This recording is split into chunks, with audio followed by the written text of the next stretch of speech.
add something to that.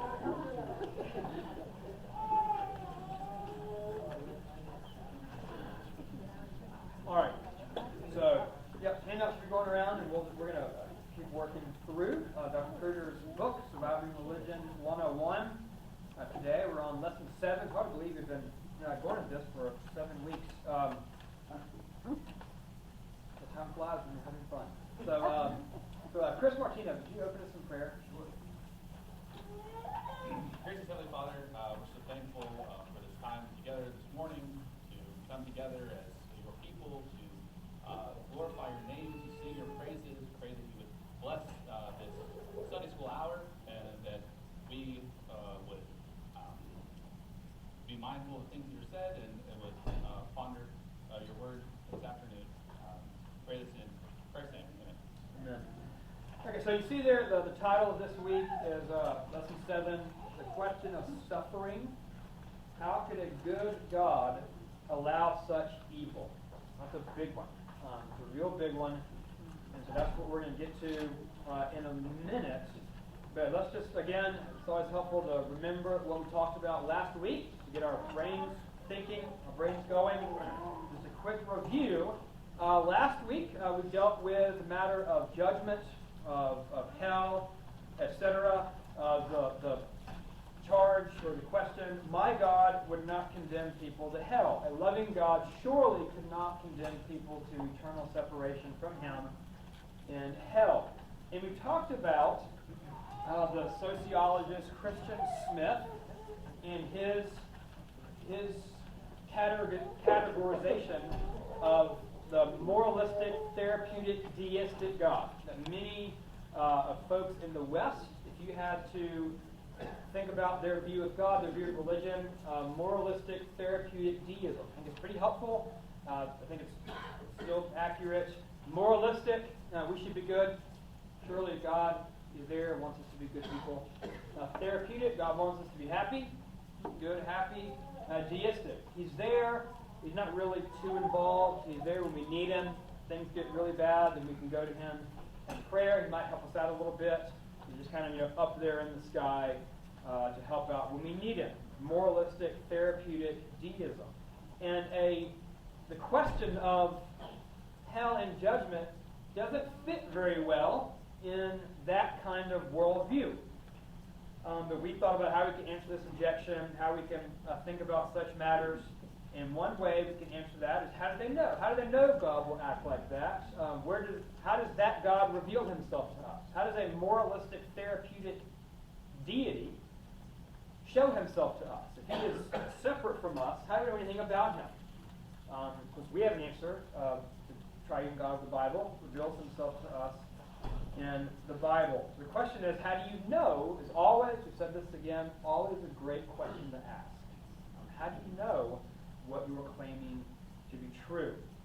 And so we thought about the God of the Bible in contrast to that deistic type of God, is loving, is merciful, is gracious, and is holy and righteous and just at the same time. Which in hell and judgment certainly does fit within a Christian, a biblical worldview.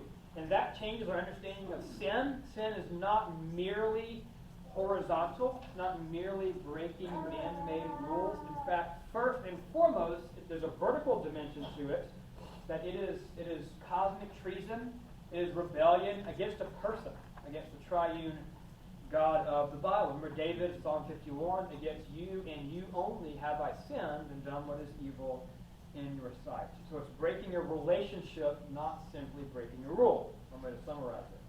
And so we concluded with the idea that the real mystery is not so much hell, but heaven. That's the real mystery. The real wonder is not so much the existence of hell, but the existence of heaven. Hell exists because God is so very good. And sin, therefore, must be so very heinous, which makes the cross so very wonderful. You can see how it all flows beautifully together. Okay, so that was all last week. This week is similar, but a little bit different. Similar, but different. And the question this week is the question of suffering. The question of evil. Look in Question number 2. In many places, suffering and evil is not the exception but the rule. How can a good God allow so much suffering? Everyone heard that, right? That's a good question. Not a new question either. Definitely not a new question and issue. But how can God allow so much suffering? Again, as many of these questions do, that there's an emotional weight to them. There's something to be wrestled with there, and it's good for us to think through questions like that. Let's just 9/11, the Holocaust, Stalin, Mao's China, hunger and starvation around the world, natural disasters, their result and fall, lost loved ones, burying our children, broken homes, illness, abuse. We could go on and on and on. I don't have to convince you that we live in a sinful world. G.K. Chesterton, the famous Roman Catholic thinker and apologist, somewhere wrote that the doctrine of sin is the easiest doctrine to prove. Just look around. Things aren't how they should be. And we all have that kind of angst in our heart. Things simply aren't as they should be. We live in a world of suffering and hardship. Here's the question. If God is good, why not stop all the suffering? Is he not able? Is God not able to stop all the suffering? Or does he not want to stop all the suffering? Again, this is the classic question of evil, the problem of theodicy, question of evil, the problem of evil, been around since centuries. But as Christians, how do we think about it? So let me state the problem technically, kind of a little more philosophically. Let me just state the actual issue, and then we'll start thinking through it. So the problem of evil famously can be put like this. Where do I have it? Okay. If God is all good, then he would want to prevent evil. Evil, suffering, I'm going to use those terms interchangeably. If God is all good, then he would want to prevent evil. If God is all powerful, then he would be able to prevent evil. Evil exists, therefore, a all good and all powerful God does not exist. Everybody see the logic? That's kind of put it in the classic, called a syllogism, kind of the classic logic way to think about it. Does everybody follow that? Those premises, that line of reasoning? Repeat it. God is all good, then he would want to prevent evil. God is all powerful, then he would be able to prevent evil. Evil exists, therefore, an all good and all powerful God does not. Everybody got the question? Any questions on just the actual issue itself? Okay, now before we answer it, I have 3 kind of introductory thoughts that are important to think about.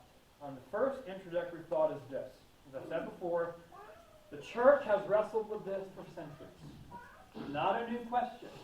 But don't think that this is, if some skeptic, comes with a question. Atheist, comes to you and talks to you about the question of evil as if it's some new thing the church has never thought about. The church has been thinking about this question, obviously, from the very beginning. So this is not a new problem. And the church, throughout history, has offered some unsatisfactory answers. Some answers that are not helpful, and we would say not biblical. Some have argued that God is not sovereign. One way out of the problem, I grant the issue, God must not be sovereign. That's a way to get out of the conundrum. Not a good way to get out of the conundrum, not a biblical way, but that's a way that we would want to reject. God is not sovereign. God is not able. Certain things are out of his control. You might have heard this. This is a popular line of thinking on the news.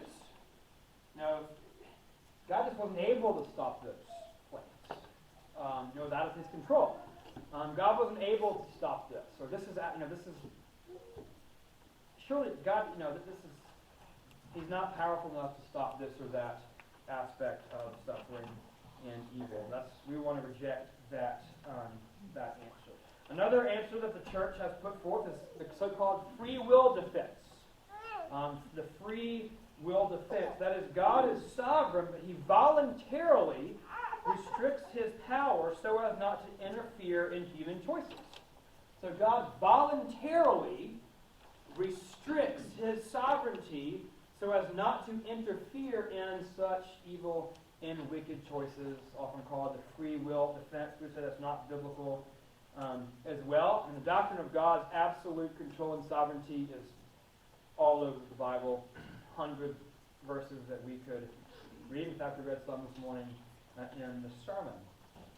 Okay, so that's just one introductory thought. The church has wrestled with this question for centuries. A second introductory thought is that we as believers ought to approach this question and related questions with humility. We ought to be humble when we think about this, questions such as these, acknowledging that we're not God.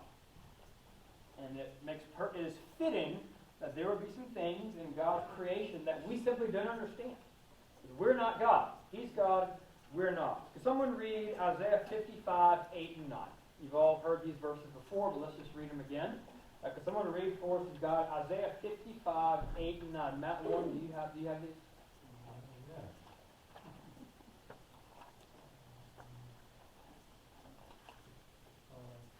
Yeah, Isaiah 55, 8 and 9. For my thoughts are not your thoughts, neither are your ways my ways, declares the Lord. For as the heavens are higher than the earth, so are my ways higher than your ways, and my thoughts than your thoughts. Okay, that's self-explanatory. God's thoughts and his ways are higher than ours, because he's God and we're not. He's the creator, we're the creature. Someone read Deuteronomy 29, 29. A lot of you probably familiar with this verse as well. Anyone have Deuteronomy 29, 29? Yeah, Grant? Oh, hold on. One more page. Two more pages. All right. Here we go. Sure. The secret things belong unto the Lord our God, but those things which are revealed belong unto us and to our children forever, that we may do all the words of this law. So here's a famous distinction in theology between the secret will of God and the revealed will of God. There are certain things that God simply has not revealed to us. He's under no obligation to reveal that which he doesn't choose to reveal to us. There's certain things he has revealed to us in the Bible, in his Word. That's what we are called to study, to know, to love, to understand. That his secret will is hid secret in his person. So we ought to approach this question with humility, acknowledging that we're not God. God is in heaven and we're on earth. That's Solomon writes in Ecclesiastes. And then a third question, this would be the most important introductory thought. Some of you may have questions and thoughts as we work through this. This sounds a little abstract and not pastoral. I'll grant that. So there's a very, very, very important distinction we should make, and that is this. It is important to distinguish the intellectual challenge to deny God's existence from the personal experience of those going through hardship and suffering. Very, very important. This is not the approach we would use when counseling someone. This is the approach of we have good intellectual answers to this issue that God has given us in the Bible. And so, when we're dealing with a Christian, a believer who has lost a loved one, we come alongside and we weep with those who weep, and we pray, and I don't know why God has done this. And we counsel each other as believers, as brothers and sisters in the Lord. That's not what we're doing here. So make sure everyone gets that. Don't know, pastors are mean and harsh, but that's not what we're doing here. We're dealing with a unbelieving, kind of atheistic worldview that utilizes the existence of evil and suffering as part of the worldview to reject the existence of God. Everybody, just want to make sure everybody gets that before we get started. That's a very important kind of pastoral distinction to make. Okay, so let's dive in. We'll summarize. We might call it intellectual versus the experiential question. Okay, so let's go back to the actual problem of evil, problem of suffering that we hear all the time. That's a real issue, and we ought to be able to think about it. Okay, what is the problem with this statement? let's back up. The problem of evil, one of the statements was, if God were all-powerful, then he would be, then, if an all-powerful God exists, then he would be able to stop, prevent, suffering evil. Is that true? Yes. That one's true. Does evil and suffering exist? That's true too. One of those original premises is the one we're going to zero in on. So let me read you this statement, and I want you to think about, is this statement true? Maybe you think it is, and that's a great thing that we can talk about that. Maybe it's not, and if not, why not? So that's the question to think about for a few minutes. What's wrong with this statement? If God were all good, then he would want to prevent all evil. Is that statement true? It's being Here's some mumbles a little presumptuous. bit, slight shaking of the head. Not true. Not true. Grant has a bold not true. Okay. Why is it not true? Is God all good? Yes. That's true. Okay. Then surely he would want to prevent all evil. Right? The Bible tells us otherwise because clearly he does not do that. Okay. Okay. Yeah, we'll come back. Let's just banter around for a few minutes. We're not pressed on time today. Let's just think for a few minutes. And I'll talk about the hands real quick. Yeah, I'll come to you in a second. Chris, did you have a... Yes, isn't that being presumptuous? How is it being presumptuous? For us to ascribe our beliefs or our thoughts on what God should do. Yes, it is. It is. We're superimposing what we think is good and right upon God. Well, surely God wouldn't do this. Yeah, you're right. Yeah, there's definitely presumption there. And then I'll come back over. I'm not a huge math person, but it makes me think if math is infinite and there's levels of math that are absolutely true, that humans have not even touched, Right? then a lot of these quandaries, like say the Trinity, 3 and 1 and 1 and 3, or why, like in 2 Peter, it says God doesn't desire that any perish, but really Right. some do. I think that those are things that we don't really have the ability to get that high into Sure. God's purposes and God's mind.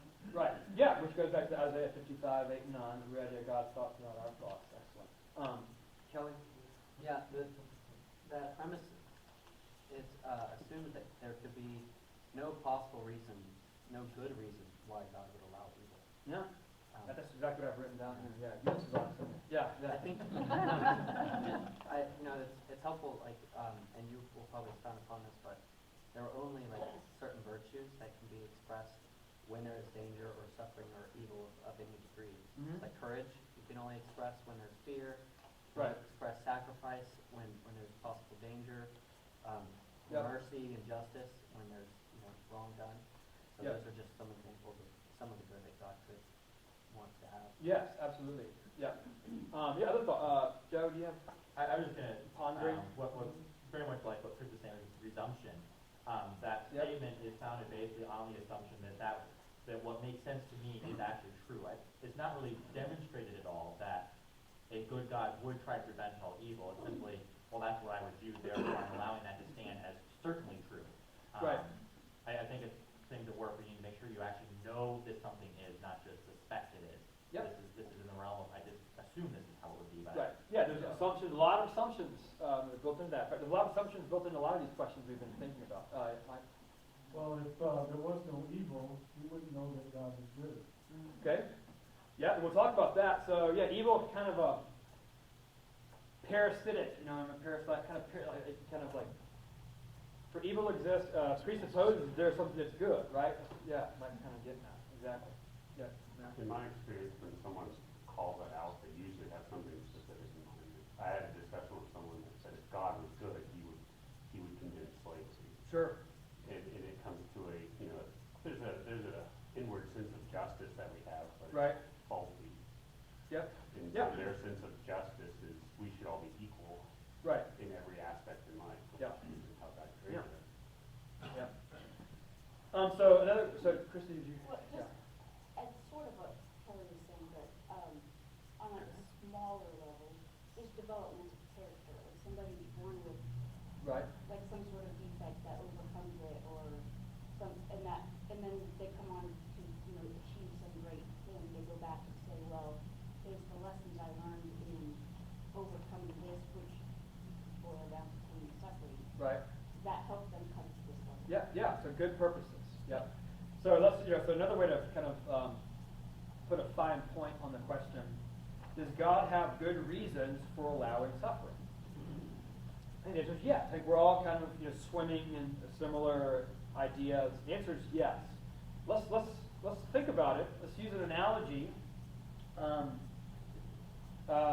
Parents and children.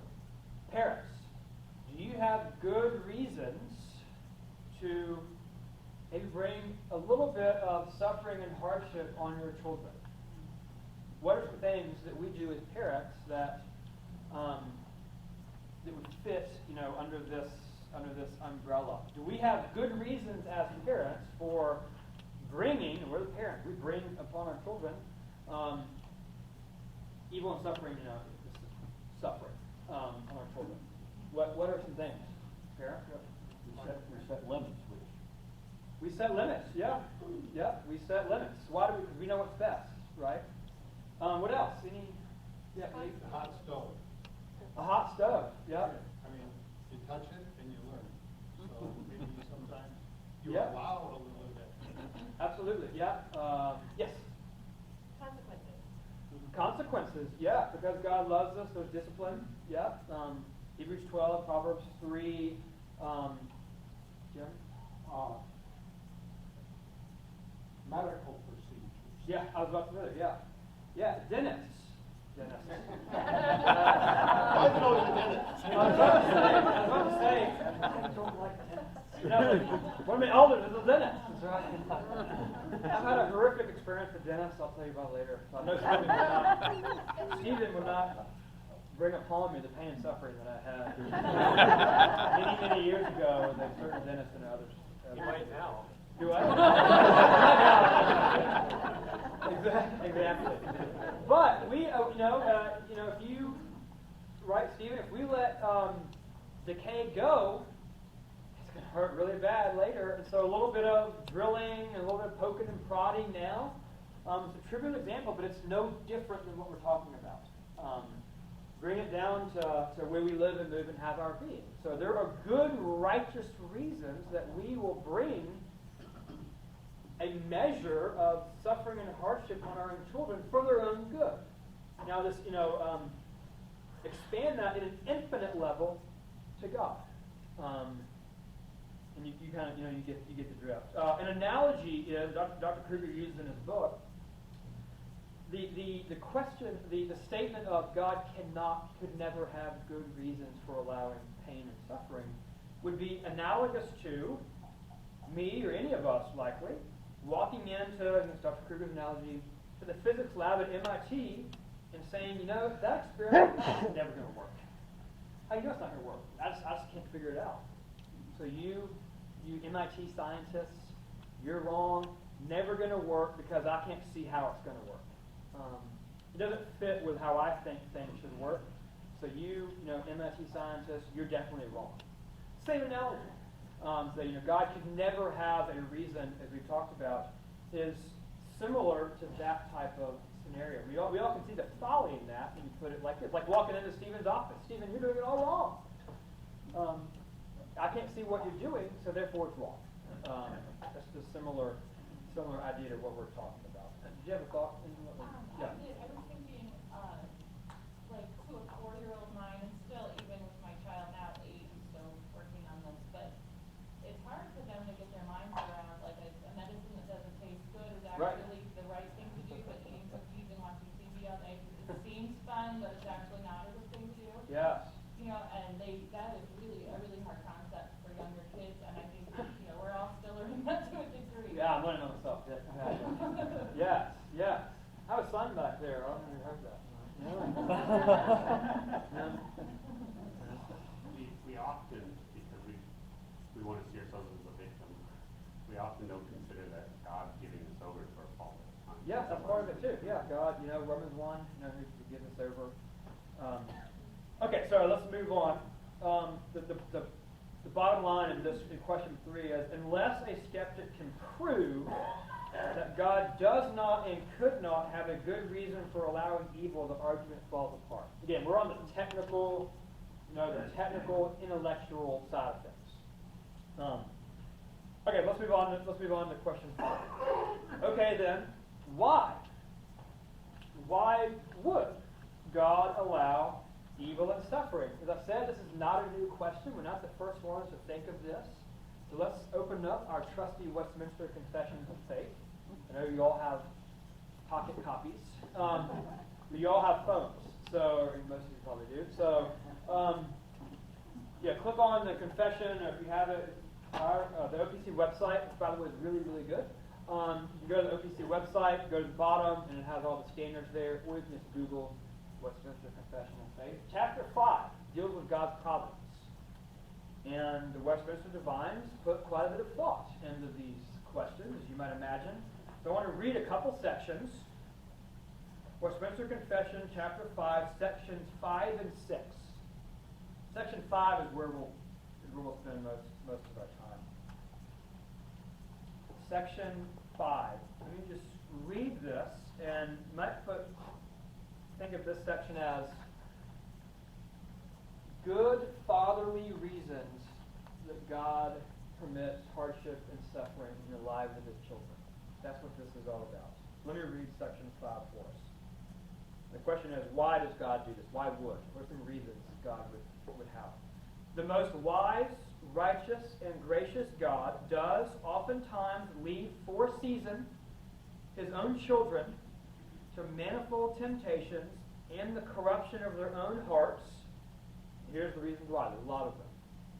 To chastise them for their former sins, or to discover unto them, in other words, to make them know, the hidden strength of the corruption and the deceitfulness of their hearts, that we might realize how corrupt sin really is, that they may be humbled, and to raise them to a more close and constant dependence for their support upon himself, so that we would rely all the more on Jesus when we go through these trials in our lives. This is what the purpose is. And to make them more watchful against all future occasions of sin. Remember Jesus, Garden of Gethsemane, watch and pray, they might not fall into temptation. And for sundry other just and holy ends. And there could be many other reasons that God would do this. So they list 4, 5, or 6 reasons why God would, as he says, for a season leave his own children to manifold temptations and the corruption of their own hearts. A lot of good, holy, righteous reasons. It's all, and we talked about the sermon this morning, fits together. It's all for our good. But for a good and righteous end, that we might be more like Christ and rely all the more on the Lord. To make us more Christ-like. Okay, anybody think of any biblical example? So this is 4 and 5, I guess. Some biblical examples as to God allowing hardship and suffering for righteous ends. Genesis 50. Genesis 50? Okay, what happens in Genesis 50? So Joseph's brothers are coming to him and saying, don't hurt us. Don't do us in because Dad said so. And Joseph says, no, you don't understand. You meant this for evil, but God meant it for good. Yeah. What do you say next? Remember what it says next? You meant it for evil, but God meant it for good. To the saving of lives. To save, yeah. And what happened in the rest of the story of Joseph? So Joseph got sold into slavery. He ended up in prison. He ended up then basically being the grand vizier for Pharaoh, and saving the lives of the whole general area of that, that area absolutely. because of the family. Yeah, very good. I think Kelly touched on this in his sermon on his Sunday school lesson a few weeks ago. The people went to Joseph for life, for bread. Of course, Joseph is a picture of Christ. We go to Christ for bread. People went to Joseph for life. You meant it for evil. It was evil and suffering. That was an evil, sinful act, without qualification. But God meant it for good. He had a good purpose to save his people, to preserve Israel, through which the seed of the woman overcome. So Joseph, one classic example, it's a great one to memorize, is Genesis 50, verse 20, in the present discussions. Any other examples? Yep. Job. Job. Okay, what's going on in Job? How is Job an example? Yeah, Satan in Job basically says that the only reason that Job loves God and follows him is because of all the good things that God has given him, and if you take it away, then he'll curse you or whatever. Yeah, And yeah. God, to prove Satan wrong, takes those things away, and everything else unfolds from there. Yeah, absolutely. Yeah, so at the end, what does Job say? Now mine eyes have beheld the glory of God. So Job, sees more of the glory of God through this, through his, horrific time of suffering. Call it what it is. It was tremendous suffering.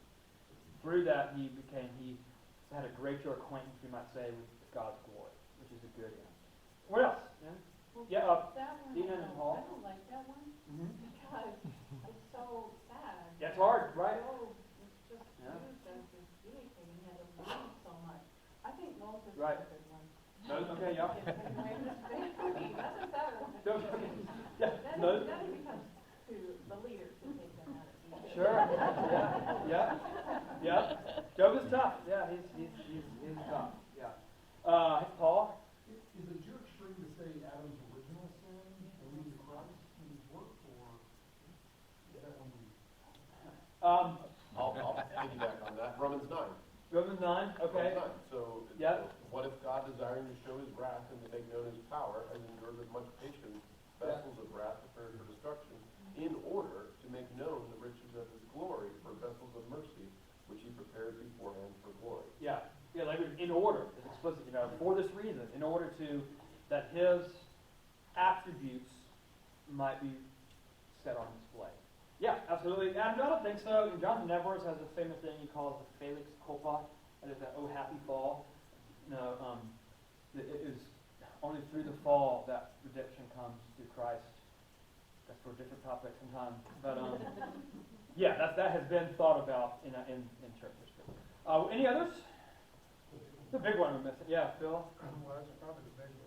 God's own Son. Jesus. Right. Yeah. Exactly. According to Acts 4:28.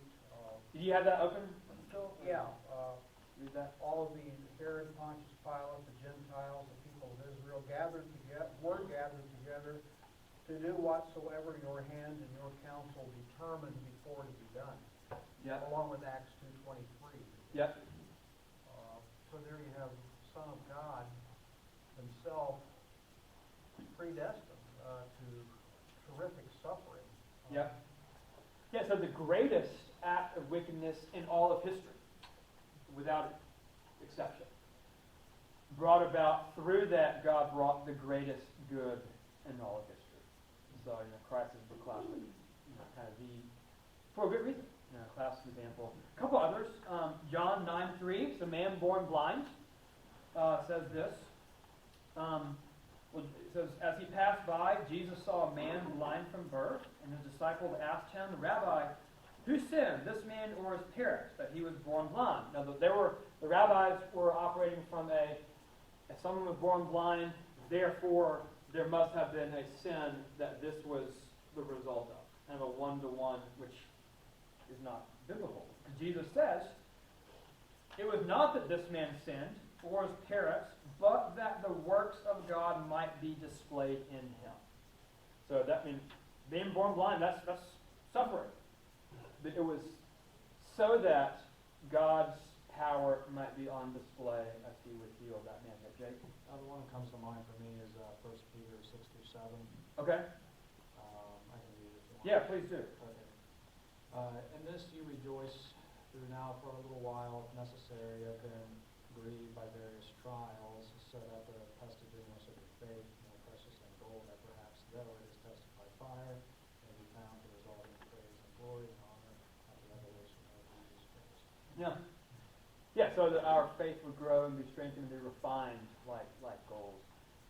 One other example, Lazarus, John chapter 11. Remember, Jesus heard that Lazarus was sick, and what did he do? He said, let's go. Immediately, let's go. What did he do? Stayed 2 days. He stay 2 more days. That doesn't make much sense, right? Why did he do that? This illness does not lead to death, but is for the glory of God. Right. This illness does not lead to death, but for the glory of God. So the Lazarus would be good and dead. and smell. I mean, he was dead. So that God's glory will be put more on display. So there's lots of examples of more that we could find, but you get the picture. Multiple biblical examples of God bringing and working and setting His glory on more fuller display, through evil, hardship, suffering, etc. Okay, so let's move on. We covered 5. Last thing, we have plenty of, we're not too rushed. About 5 or 10 minutes. 6. So let's turn the tables a little bit on our skeptical friend. The skeptical atheist also must account for evil and suffering. Whenever we're having discussions with folks, we want to have answers. 1 Peter 3:15. Be ready. We have an answer for the hope that's within us. It's also good to keep asking questions and to begin to have them articulate their worldview. Okay, this is my answer for it. Let's talk about your worldview. How do you account for this in a dialogue? Skeptics appeal to evil to justify their own worldview. That's what we're talking about. Again, this is the intellectual problem, not the pastoral so much issue. Skeptics appeal to the existence of evil to justify their worldview. Remember, therefore a good and righteous God does not exist because evil exists. That's their argument. But they don't get a free pass. They have to explain, here's the kind of the kicker, they have to explain where both evil and good come from. This was talking about earlier, someone over here was bringing that up. They have to explain not simply the problem of evil, they have the problem of good. Where does good itself come from in their worldview? They don't have a good answer. Atheists are materialists, which is, rejection of supernatural. We live in a closed universe. All that exists, matter, motion, time, and chance. That's what we're thinking about and talking about now, an evolutionary worldview. There's no foundation for the good in that kind of materialistic, atheistic worldview. We have a good answer. What's our answer for where good comes from? God, right? Taste and see the Lord is good. Give thanks to the Lord, for He is good. God is great and is greatly to be praised. Our triune God. We have a wonderful biblical answer, but the skeptic does not. Any thoughts on that? That makes sense. Does that make sense? Let me read you a couple quotes from this book. Let me read you page 117. Okay, many atheists, Dr. Kruger puts it, many atheists then find themselves in a bit of an intellectual pickle. They have appealed to the reality of evil in the world as a basis to object to God's existence. But without God's existence, there's no reason to think that evil or good is even real. Curiously, this is precisely the dilemma that led C.S. Lewis to abandon his atheism and turn to Christianity. Lewis writes, and here's a quote from Lewis. My argument against God was that the universe seemed so cruel and unjust. That's what we're talking about right here. But how had I gotten this idea of just and unjust in the first place? A man does not call a line crooked unless he has some idea of a straight line. Typical Lewis witty way to put it. What was I comparing the universe to when I called it unjust? Of course, I could have given up my idea of justice by saying it was nothing but a private idea of my own. But if I did that, then my argument against God collapsed also.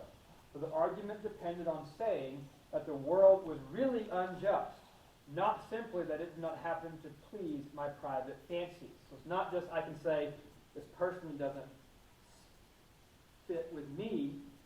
The argument assumes the real existence, the objective existence of evil and suffering. And then Dr. Kruger goes on, even modern atheists have come to feel the weight of what Lewis experienced. Some are realizing that their atheism is really a, quote, all or nothing endeavor. Either God exists and there is good and evil in the world, or God does not exist and there's no good and evil in the world. It's one or the other. The real question is whether they have the fortitude to live out what they claim to believe. It goes to the matter of consistency, which we talked about earlier. Can one consistently live according to that atheistic worldview? Friedrich Nietzsche tried his best to do it. If you're familiar with Nietzsche, that's one reason he's such a fascinating philosopher, because he was so consistent in his atheism. And he drove him mad. As Fyodor Dostoevsky once wrote in his Brothers Karamazov, without God, everything is permitted. So, everybody follow what the thoughts are there? Okay, any other thoughts, questions, comments? I think we're about done. Yeah, Joe? So if I were to make the unbeliever's argument, I would say you've set yourself up for a great checkmate, because now what you're saying is God's willing to expend people for his glory. To phrase it uncharacteristically. I know how I might try to respond to that, but I'm more interested in your answer. Yeah. Okay, what was the question? Sorry. So basically, I thought you were still going. So if I were to then make the unbelieving argument, I would say, so what you've just shown is that your God is willing to, guinea pig line, Yeah, sure. expend people and use suffering to make himself look good. And characterizing it that way, it basically I'm trying to, or what I would be arguing that is that obviously your Christian God is evil. So whether there's a good God or not, you've just shown that your God isn't. Right. So yeah, I mean, one way you could say is you just talked about good and evil. So I would try to poke holes in, over a lunch, of course. Try to poke holes in, where do you get this idea of good and evil in the first place? So I would I want you to explain where you're coming up with your objections in the first place, right? You just talked about evil. Where is that? Why is that evil? So I want you to explain your reasoning, and then I'm just going to go back to he's the potter, we're the clay. He's sovereign, we're not. I would go to Jesus. I would go to the gospel, because this is the last thought. We can make these statements that are true, and these are good statements, but it still is the Spirit that has to open the eyes, right? And you can keep circling round and round and round, but it is the Spirit of God that has to open the eyes of the heart, so that one might repent and say, yes, this is falling apart. Yes, I see what you're saying. So, I don't know if that's helpful, but yeah. Professor Kruger says it's an all or nothing discussion with an atheist. I wonder if it's nothing. I wonder if it's with a postmodernist who doesn't believe in good or evil. Right. I mean, where do you go with that? I would go with, well, you experience suffering. Right. You can point to the reality of their experience and say, if there's no good or evil, well, then when you go through a hard time, it's not really hard, is it? You're not really experiencing suffering, are you? Yeah. And they can't help but realize that, no, I am experiencing suffering. I am experiencing hardship. The reality of suffering points them to the reality of good and evil, right, which they try to deny. I mean, R.C. Sproul is famous for saying, I'm going to paraphrase here, but when confronted with that reality, if there is no God, you're materialistic, you're grown up with germs, and you experience suffering in this life, the only rational conclusion is suicide. Right. Why would you go through a life of suffering for no purpose, to no end? Right. Yeah, I'll follow up on Stephen, is, and Leah, you make a good point, and this goes back to what we talked about at the very beginning, is at the end of the day, our touch point is the image of God. And as much as you want to reject, much as one wants to reject, good and evil and suffering and hardship, you cannot get away from the fact that we are image bearers of God. And these conversations, are much better when they take place in terms of a relationship. Like when we know a friend, a coworker, whatever it might be, and we take time to get to know them. And it's one thing to say that. It's another thing when you actually go through it. In other words, like Stephen was saying, evil and suffering can quickly break down, break through those kind of that mantra. It really doesn't exist. Well, it does exist. And I'm here to talk with you when it comes your way. So that's Jennifer.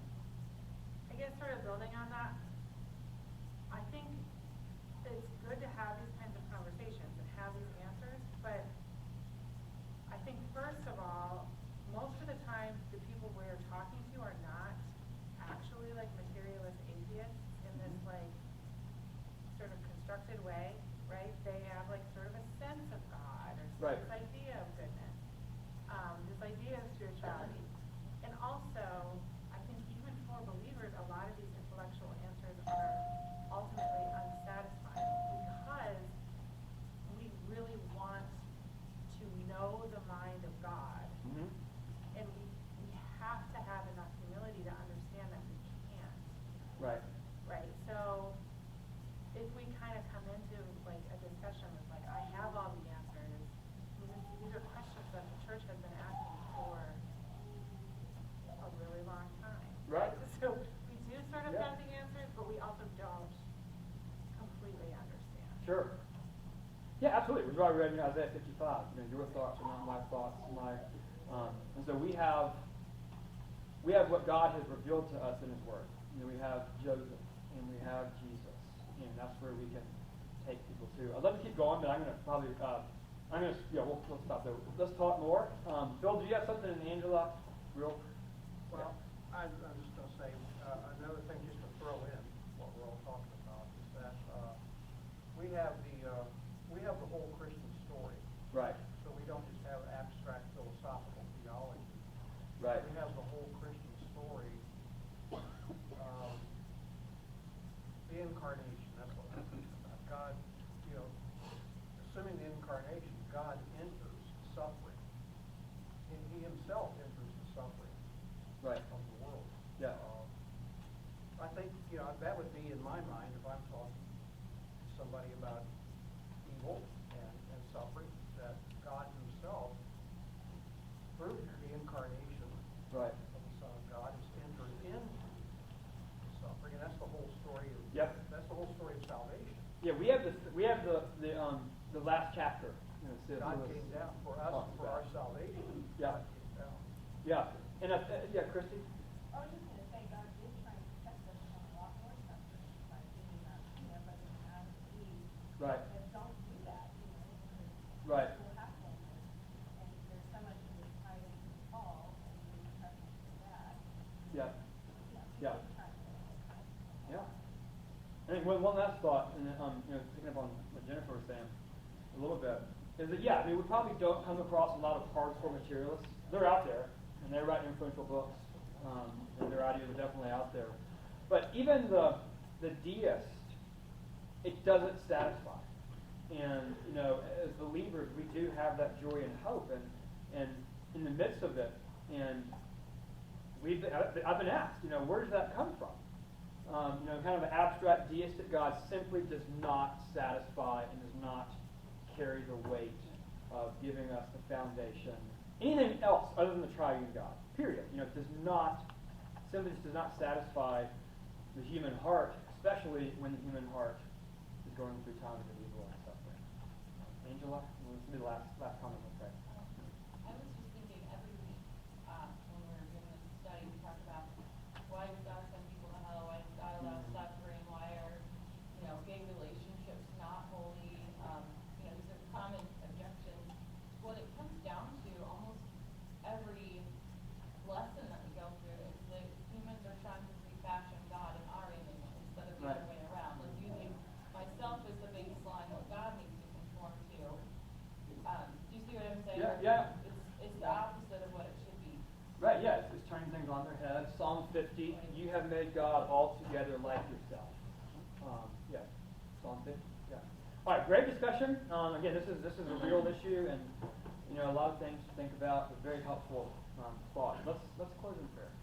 Now, Father, we confess that we are finite, as so helpfully mentioned. We are not you. We are sinful.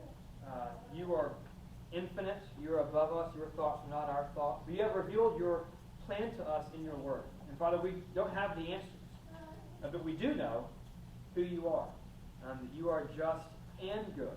That you are sovereign and you are perfectly merciful, and gracious. And we see these come together throughout your word. We see these come together so beautifully and in the cross, that the greatest act of wickedness you used in your sovereign plan for the greatest good that has ever been.